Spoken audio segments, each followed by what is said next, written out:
that force was put there. I just use a simple explanation to try and cut the long story short.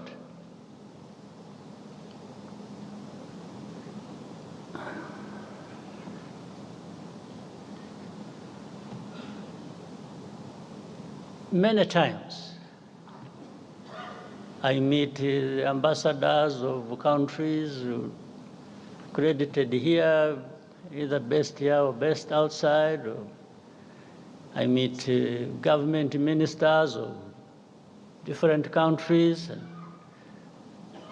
When you're talking about this problem of Congo,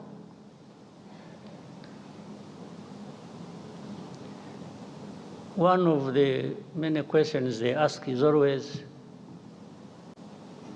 how many Interahamwe are there in Congo? How many FDLR? In other words, what they are trying to say is, you have turned it into such a big problem when actually they say some of them are old. They are 90 years old. Say, but if you are saying they are 90 years old, it means they are there.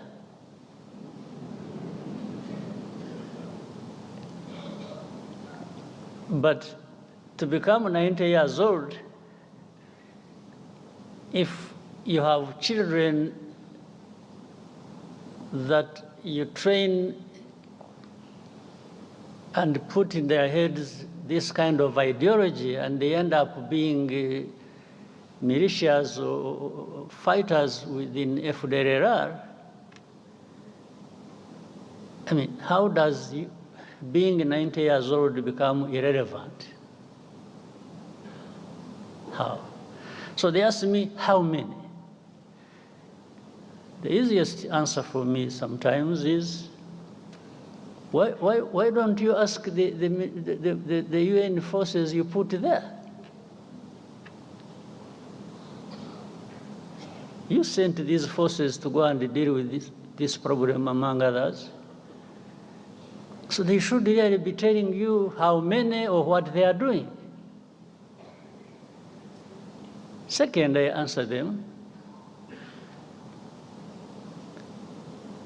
on issue of hate speech. How do you count the numbers?